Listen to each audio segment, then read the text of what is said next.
శ్రీ విఘ్నేశ్వరాయ నమ. శ్రీ గురుభ్యో నమ. జగదంబాయ నమ.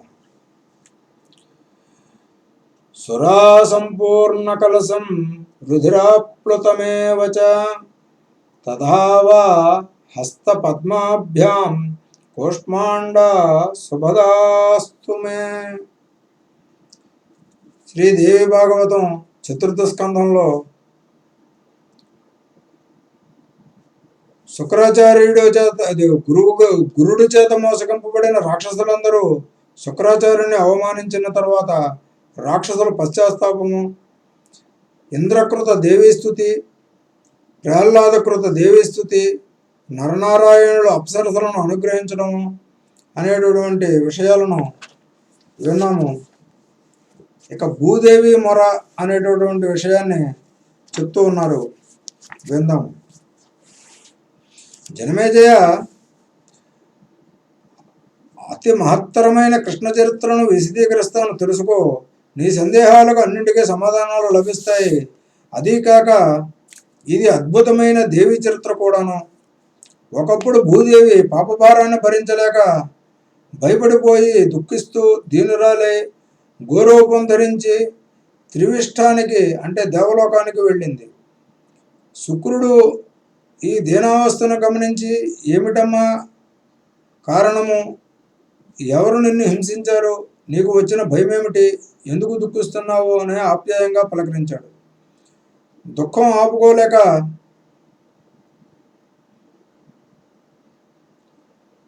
భూదేవి బావురు మంది. ఇక్కడ శుక్రుడు అని పడింది, ఇంద్రుడు అడిగినట్టున్నాడు. ఇంద్రుడు అడిగాడు కాబట్టి అమ్మ సమాధానం చెబుతోంది. శచీపతి, దుఃఖం ఎందుకని అడుగుతున్నావా, తెలియక అడుగుతున్నావా? చూడు, నేనెంత భారాన్ని మోస్తున్నానో. నన్ను ఎవరెవరు ఏలుతున్నారో గమనించు. జరాసంధ, శిశుపాల, రుక్మి, కంస, నరక, సాల్వ, కేసి, ధేనుక, వత్సక ప్రభుతులు నా యొక్క ఏలికలు. ముచ్చటగా చెప్పుకుందామంటే ఒక్కటంటే ఒక్కటి సద్గుణం లేనివారు, సర్వధర్మ విహీనులు, సకల దుర్గుణ విరాజితులు. వీళ్ళు పరస్పర విరోధులు, మదోన్మత్తులు, కాలరూపులు, పాపాచారులు. నిరంతరము ఒకరితో ఒకరు కలహించుకుంటూ నన్ను దారుణంగా హింసిస్తూ ఉన్నారు. ఈ పాపభారాన్ని నేను మోయలేను. ఏమి చెయ్యాలో, ఎవరిని శరణం వేడాలో తోచక ఆత్మీయుడువు కదా, నీ దగ్గర మొరపెట్టుకుందామని, ఏదైనా ఉపాయం చెబుతావని ఇలా వచ్చాను. అలనాడు విష్ణుమూర్తి వరాహావతారం ధరించి నాకు చేసింది ఉపకారమే అనుకున్నాను. ఇప్పుడు అనిపిస్తోంది అది ఉపకారం కాదు, అపకారమే అని. చిన్న దుఃఖం నుంచి పెద్ద దుఃఖంలోకి తెచ్చిపడేసినట్టు అయ్యింది. కశ్యపాత్మజుడు దుష్ట హిరణ్యాక్షుడు నన్ను లొంగజుట్టి మహాసముద్రంలోకి విసిరేస్తే శ్రీహరి వరాహరూపం ధరించి హిరణ్యాక్షుని సంహరించి తన బంగారు కోరల మీద నన్ను తెచ్చి స్థిరంగా నిలబెట్టాడు కదా. అప్పటి నుంచి స్థిర అన్న పేరు నాకు దక్కింది కదా. ఇప్పటికీ పరిస్థితి చూస్తే ఇది అపకారమే అనిపిస్తోంది. అలా చేసి ఉండకపోతే పాతాళంలో సుఖంగా ఉండేదాన్ని. ఈ పాపాత్మల చేతుల్లో పడి ఎంత పీడ అనుభవించాల్సిన దుర్దశ ఉండేది కాదు. ఇంద్ర, ఈ దుష్టుల భారాన్ని నేను ఇంకా మొయ్యలేను. 28వ కలియుగం రాబోతోంది. ఈ పాపభారం ఇంకా పెరిగిపోతోంది. అప్పుడు ఎలాగో రసాతలానికి పోక తప్పదు. ఈలోగా ఈ దుఃఖ సముద్రం నుంచి నన్ను గట్టెక్కించు, భారం తొలగించు, నీ కాళ్ళు మొక్కుతాను. ఇంత దయనీయంగా భూదేవి అభ్యర్థిస్తే ఇంద్రుడు చలించిపోయాడు. అమ్మా, నేనేమి చెయ్యగలను? నీ బాధ తీర్చలేను, ఆర్చలేను. బ్రహ్మదేవుడు ఒక్కడే దీనికి సమర్థుడు, అతన్ని శరణు వేడు. నేను నీ తోడు వస్తాను, పద. ఇదే నేను చేయగలిగిన ఉపకారము అన్నాడు. దేవతా పరివారంతో ఇంద్రుడు వెంటరాగా భూమాత సత్యలోకానికి వెళ్ళింది. చతుర్ముఖుడు స్వాగతం పలికి కృష్ణుడు వేశాడు. పొంగి వస్తున్న దుఃఖాన్ని నిర్భరించుకుంటూ కడకంగులతో కళ్ళు ఒత్తుకుంటూ భూదేవి బదులు పలికింది. సరస్వతి వల్లభ, కలికాలం రాబోతోంది, చాలా భయంగా ఉంది. ప్రజలంతా పాపచారులైపోతున్నారు. పాలకులు దుర్మార్గులు అవుతున్నారు, పరస్పర విరోధులవుతారు, రాక్షసులుగా మారిపోతున్నారు, అన్ని దొంగ పనులే చేస్తారు. ఇప్పటికే ఈ లక్షణాలు స్ఫుటంగా కనపడుతున్నాయి. నాకు భారం పెరిగిపోయింది, మోయలేకపోతున్నాను. ఒక్కొక్కరికి ఎంతెంత సైన్యమని ఈ రాజులను సైన్యాలను సంహరించి నాకు భారం వదిలించు. ఇందుకోసమే కోరి నీ దర్శనానికి వచ్చాను. భూదేవి, ఇది నా వల్ల అయ్యే పని కాదు. జనార్దనుడే సమర్థుడు. పద, నేను వస్తాను, అతడిని అభ్యర్థించుదాం అని బ్రహ్మదేవుడు హంసవాహనంపై బయలుదేరాడు. అందరూ విష్ణు సదనం చేరుకున్నారు. ముందుగా చతుర్ముఖుడు మహావిష్ణువును స్తుతించాడు. మధుసూదన, నువ్వు సహస్ర శీర్షుడవు, సహస్రాక్షుడవు, సహస్ర పాదుడవు, వేదపురుషుడవు, దేవదేవుడవు, సనాతనుడవు. భూత భవిష్యత్తు వర్తమానాలన్నీ నీకు స్పష్టంగా తెలుసు. మాకందరికీ అమరత్వాన్ని ప్రసాదించింది నువ్వే. నువ్వు ఎంతటి మహిమాన్వితుడో ఎవరో గ్రహించలేరు. జగత్కర్తవు నువ్వే, రక్షకుడవు నువ్వే, భక్షకుడవు నువ్వే, సర్వజగత్తుకు ప్రభువు నువ్వు. విరించి ఇలా స్తుతిస్తే విష్ణుమూర్తి ప్రసన్నుడయ్యాడు. అందరికీ దర్శనం అనుగ్రహించాడు. స్వాగతం పలికాడు. ఏ పని మీద వచ్చారని ప్రశ్నించాడు. భూదేవి పక్షాన బ్రహ్మదేవుడే పలికాడు. దయానిధి, కలియుగం రాబోతోంది కనుక ఈ ద్వాపర యుగాంతంలో నువ్వు భూలోకాన్ని అవతరించి దుష్టులను సంహరించి భూభారాన్ని తగ్గించు, భూదేవి ఆవేదన తీర్చు అని అభ్యర్థించాడు. అప్పుడు విష్ణుమూర్తి ఇలా పలికాడు. శ్రీహరి పరాధీనత. భూదేవి, బ్రహ్మాది దేవతలారా, ఈ విషయంలో నేను స్వతంత్రుని కాను. నేనే కాదు, బ్రహ్మదేవుడు, శివుడు, ఇంద్రుడు, దిక్పాలకుడు, చంద్రుడు, సూర్యుడు, అగ్ని ఎవ్వరూ స్వతంత్రులు కారు. సృష్టి అంతా యోగమాయ వశం వదం. బ్రహ్మాది స్తంభ పర్యంతము గుణసూత్ర గ్రంథితమై నడుస్తోంది. ఆ మహామాయ తన ఇచ్చ ప్రకారము ఏది ఎప్పుడు ఎలా చేయాలనుకుంటే అలా చేస్తుంది. మనమందరము ఆ మహామాయా శక్తి వశులమే. నేను స్వతంత్రుడినే అయితే ఎక్కడో సముద్రంలో ఒక చేపగాను ఒక తాబేలుగాను జన్మిస్తానా? ఆలోచించండి. పశు జన్మలో భోగం ఉందా, కీర్తి ఉందా, సుఖం ఉందా? పోనీ అంటే క్షుద్ర జంతువుగా అవతారం ధరించడంలో ఏమైనా మహాపుణ్యం ఉందంటారా? వరాహం అయ్యాను, నరసింహం అయ్యాను, వామనుణ్ణి అయ్యాను, పరశురాముణ్ణి అయ్యాను. ఎందుకయ్యానంటారు? ఆ రూపాలు కానీ ఆ చేసిన పనులు కానీ ఎవరైనా ఎన్నడైనా ఇష్టపడతారా? 21 సార్లు క్షత్రియ సంహారం చేసి పరశురాముడిగా నెత్తురుటేర్లు సృష్టించాను. ఇది ఎంత ఘోరం, ఎంత నీచం. గర్భస్థ శిశువులను కూడా సంహరించాను. ఇదంతా ఇష్టపడే చేశానంటారా? ఈ గర్భస్థ శిశువులను సంహరించాను అన్నది అశ్వత్థామ కూడా విష్ణువంశ అని అంటారు. కాబట్టి అశ్వత్థామ మాత్రం గర్భస్థ శిశువులను చంపించాడు. ఇంద్రుడు, దేవతల్లో ఇంద్రుడు కూడా తానే అని స్వయంగా ఆయనే చెప్పాడు. ఆయన కూడా గర్భంలోకి వెళ్ళి మరీ చంపాడు. తరువాత దాశరథిగా అవతరించాను. దండకారణ్యంలో నివసించాను. జటావల్కలు ధరించి మునివృత్తిని అవలంబించాను. భీషణ నిర్జనారణ్యాలలో ఒంటరిగా జీవించాను. వేటాడి సంపాదించుకున్న పచ్చి మాంసంతో కాలం గడిపాను. ఇది ఇష్టపడవలసిన విషయమా, సిగ్గుపడవలసిన విషయమా? మీరే చెప్పండి. బంగారు లేడి కనబడితే అది రాక్షసుడిని గ్రహించలేకపోయాను. దశకంఠుడి ప్రణాళిక అని గుర్తించలేకపోయాను. కుటీరంలో జానకిని ఒంటరిగా వదిలేసి వెంటపడ్డాను. లక్ష్మణుడు కూడా సీతను అలాగే వదిలేసి వచ్చాడు. నా మాట లక్ష్య పెట్టకుండా వచ్చేశాడు. ప్రాకృత పురుషులం అయిపోయాం. రావణుడు భిక్షురూపం ధరించి వచ్చి జానకిని అపహరించాడు. అప్పటి నా శోకం ఇప్పటికీ నన్ను భయపెడుతోంది. అడవులన్నీ మారుమురోగోయేటట్టు విలపించాను. కార్యవశాత్తు సుగ్రీవుడితో మైత్రి కుదుర్చుకుని ప్రతిజ్ఞ చేసి వారిని అన్యాయంగా సంహరించాను. శపించకుండా వారించాను. వానరుల సహాయంతో లంక చేరుకున్నాను. నేను నా సోదరుడు నాగపాశబద్ధులమే మూర్చపోయాము. ఇదేమిటని అందరూ ఆశ్చర్యపోయిన వారే. అప్పుడు గరుకుమంతుడు దయతలిచి వచ్చాడు కనుక సరిపోయింది. నాగపాశ విముక్తులం అయ్యాం. అప్పుడు నేనెంత దిగులు పడ్డానో మీకు తెలుసా? దైవం ఇంకా ఏమేమి కష్టాలు కలిగిస్తుందో చూద్దాము అనిపించింది. రాజ్యం పోయింది, వనవాసం ప్రాప్తించింది, తండ్రి మరణించాడు, ప్రియ భార్య అపహరింపబడింది, కష్టసాధ్యమైన యుద్ధం దాపురించింది, నిర్ధనుడనై అసహాయుడనై పాదచారిణి భార్యతో కలిసి 14 ఏళ్ల గాఢారణ్యంలో కలిపాను. క్షత్రియుడనై పుట్టి బోయవాడిగా జీవించాను. దైవం అనుకూలించి జయించాను. రావణుడు మరణించాడు. సీతను తెచ్చుకున్నాను. అయోధ్యకు తిరిగి పొందాను. భోగభోగాలు మాత్రం ఎంతకాలం? లోకోపవాదానికి భయపడి సీతను అడవుల్లో వదిలేశాను. మళ్ళీ నా దుఃఖం నాదే. భార్యావియోగ దుఃఖం వద్దు, పగవారికైనా వద్దు.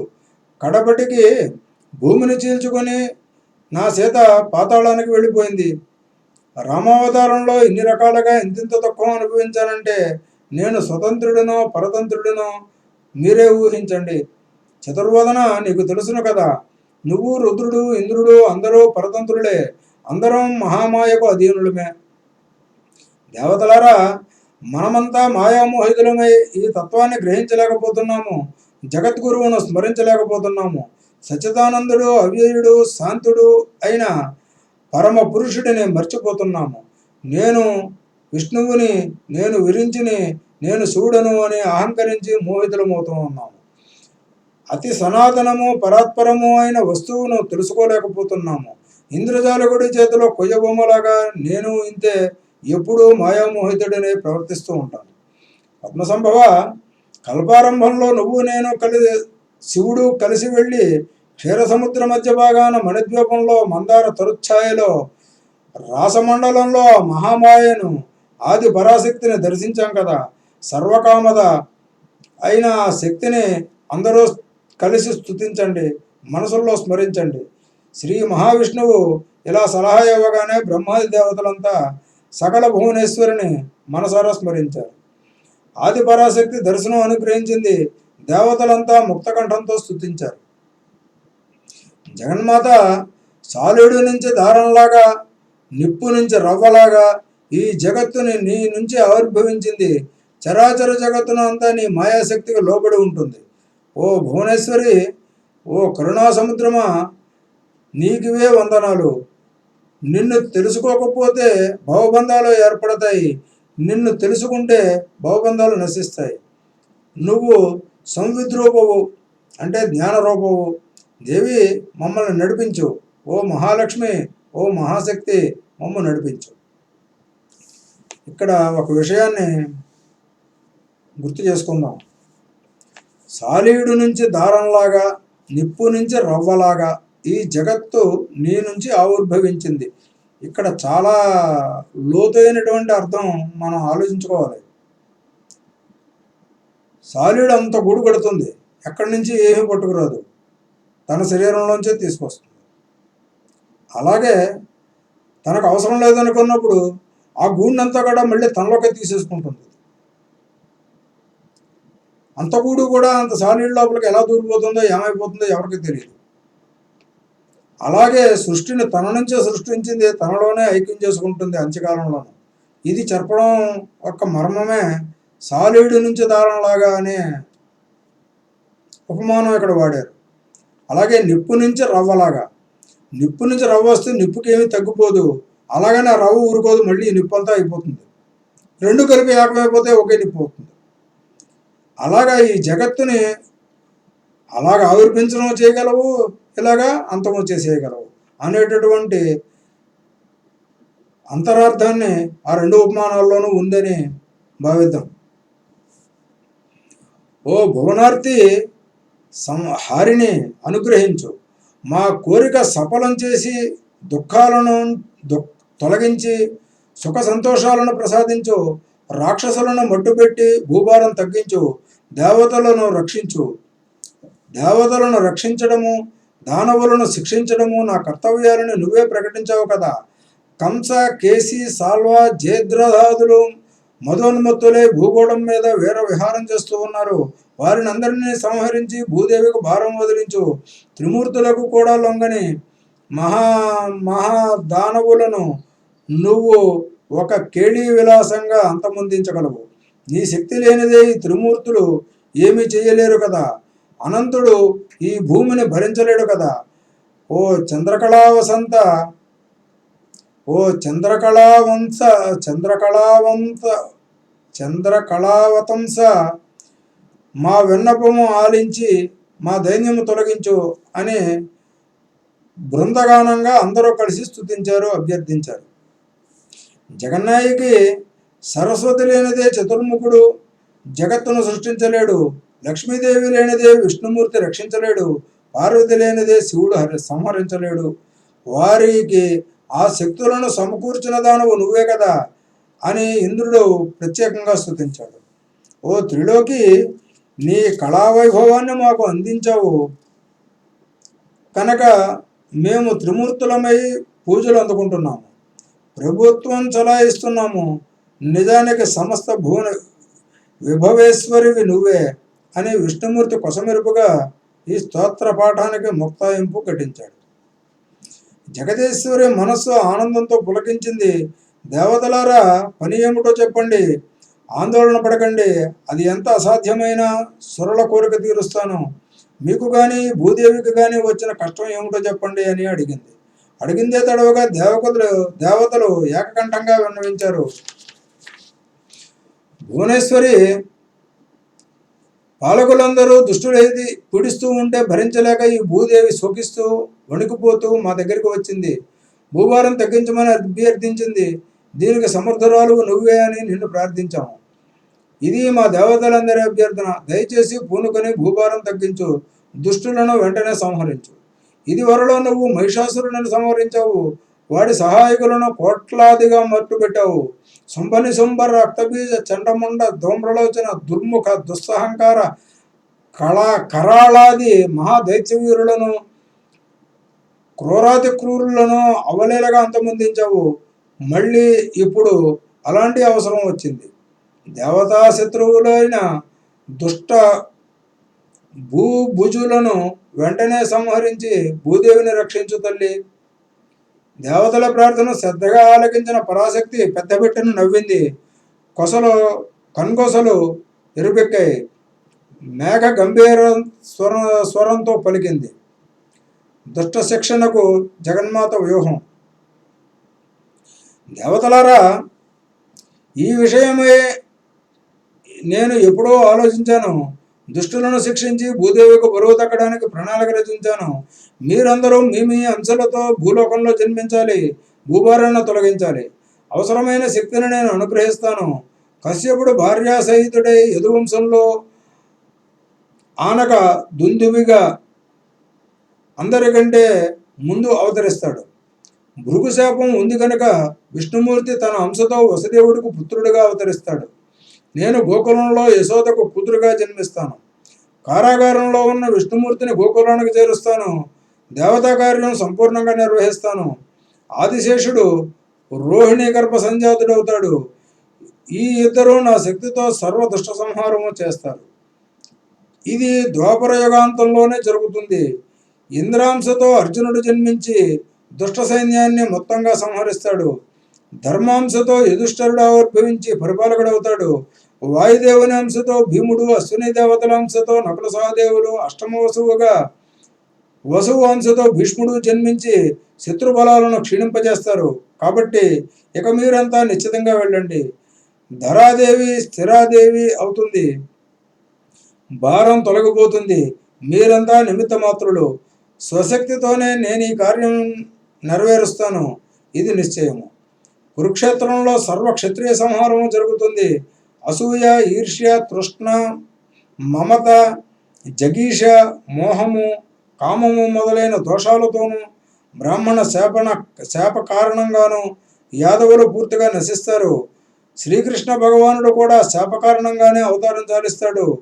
మీరంతా మీ అంశాలతో మధురలో గోకులంలో అవతరించండి, అతనికి సహాయపడతారు అని చెప్పి ఓదార్చి యోగమాయ అంతర్ధానం చెందింది.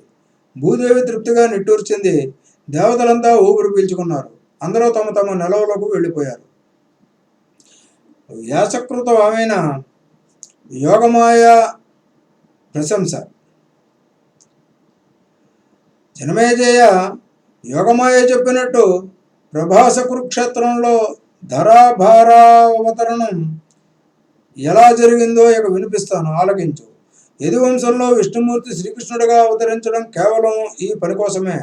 భూభారం తొలగించడమే ఆ అవతారానికి లక్ష్యం. ఇందులో ఆశ్చర్యం ఏమీ లేదు. ఆది పరాశక్తి త్రిమూర్తులనే ఆడిస్తుంది. ఇతరుల మాట చెప్పాలా? గర్భవాస దుఃఖాన్ని విష్ణుమూర్తికి కల్పించడం ఆ జగన్మాతకు అదొక లీలా వినోదం. రామావతారంలో అంతకు మించిన మోహపాసాలను కల్పించింది. దేవతలను వానరులుగా అవతరింపజేసింది. అందరినీ మమకార సమ్మోహితులను చేసింది. దుఃఖాలు చవి చూపించింది. ఎవరో మహాయోగులు మాత్రమే ఈ పాసాలను ఛేదించుకొని ముక్త సంగులే ముముక్షువులు అవుతారు. ఇది అందరికీ సాధ్యం కాదు. ఆ విశ్వేశ్వరీదేవిని ఉపాసించి ఆ భక్తిలో లేసలేసాంశలే లేసల లవాంశకాన్ని పొందగలిగితే చాలు, జీవుడు ముక్తుడవుతాడు. అలాంటి ఆది పరాశక్తిని ఆరాధించని వ్యక్తి అంటూ ఎవడైనా ఉంటాడా? భువనేశి అంటే చాలు అన్నవాడికి ముల్లోకాలు స్వాధీనపరుస్తుంది. మాంపాహి అని కూడా అంటే ఇంకా భక్తుడికి ఇవ్వగలిగింది లేకపోవడంతో జగన్మాత రుణపడిపోతుంది. జనమేజయ, విద్య అవిద్య అనే ఆ మహాశక్తికి 2 రూపాలు. విద్యతో ముక్తుడవుతాడు, అవిద్యతో బద్ధుడవుతాడు. త్రిమూర్తులు ఆమెకు వశవర్తులు. అవతారాల పగ్గాలన్నీ ఆవిడ చేతిలోనే ఉంటాయి. ఒకప్పుడు వైకుంఠంలో క్షీరసాగరంలో సుఖాలు అనుభవించే శ్రీహరి మరొకప్పుడు దానవులతో యుద్ధాలు చేస్తూ ఉంటాడు, మరొకప్పుడు విస్తృతంగా యజ్ఞాలు చేస్తూ ఉంటాడు. ఇంకోసారి తపస్సులు చేస్తూ తీర్థాలు సేవిస్తూ ఉంటాడు. ఇంకొక సమయంలో ఆదిశేషుడి మీద పడుకొని యోగ నిద్రపోతూ ఉంటాడు.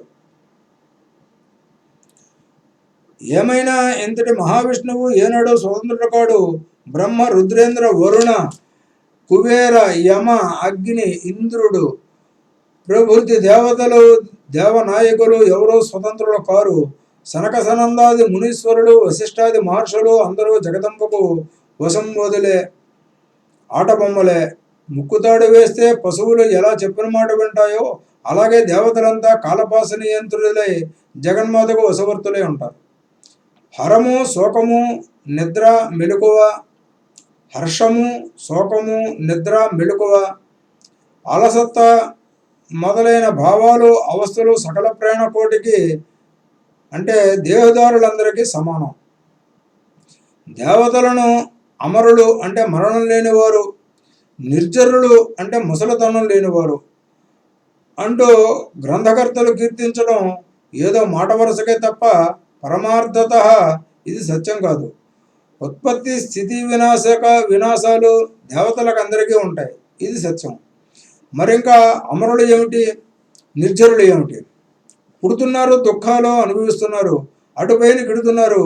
వీరిని దేవతా శబ్దాలతో వ్యవహరించడం కూడా సమంజసం కాదు. దుఃఖాలలో ఎలా క్రీడించగలుగుతున్నారు మరి? క్షణంలో ఉత్పత్తి నాశనాలు కనిపిస్తున్నాయి కదా.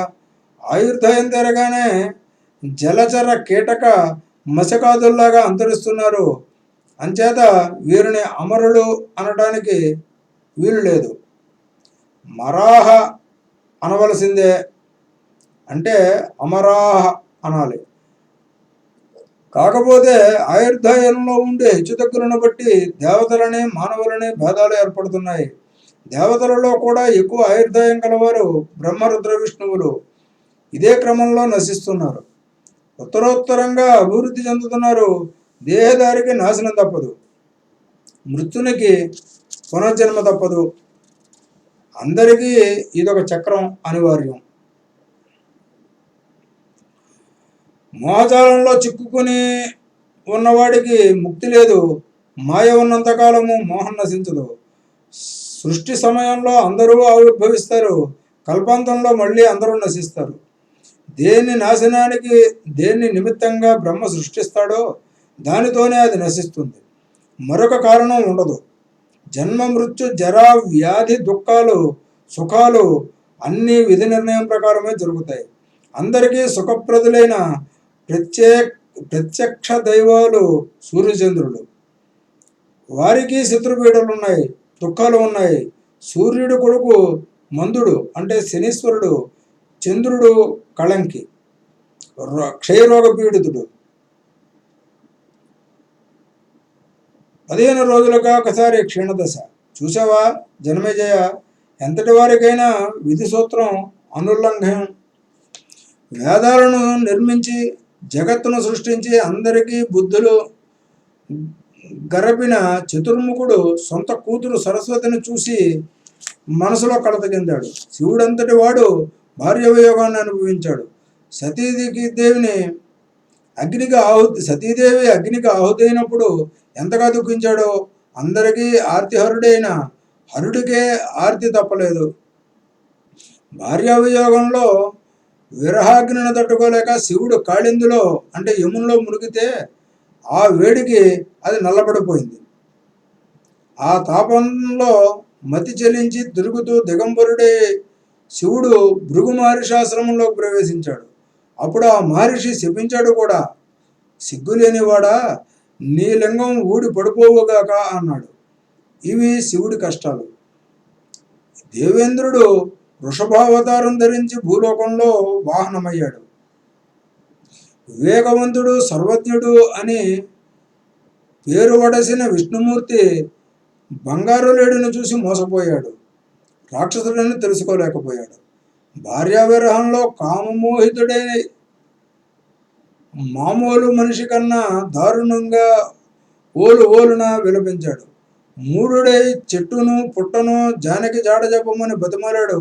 లక్ష్మణ, విరహం తట్టుకోలేను, మరణిస్తానన్నాడు. నేను మరణిస్తే నువ్వు మరణిస్తావు, మన ఇద్దరి వార్త తెలిసి మన సోదరులు మరణిస్తారు, కైకేయి కోరిక తీరుతుంది అంటూ రోధించాడు. జానకి కనిపించవా అంటూ అడవులలో పరుగులు పెట్టాడు. సర్వలోక శరణ్యుడైన రాముడు చివరికి వానరులను శరణుచొచ్చాడు. సరే, కడపటికి రావణాది రాక్షసులను సంహరించి సీతను తిరిగి పొందగలిగాడే అనుకో, అది వేరే సంగతి. యోగమాయా బలం ఎంతటిదో గ్రహించు. ఈ ప్రపంచాన్ని భ్రమింపజేసి పరిభ్రమింపజేస్తుంది ఆ యోగమాయ. విష్ణువు తదధీనుడై కృష్ణుడుగా అవతరించిన కథ విందువుగానే చెబుతాను.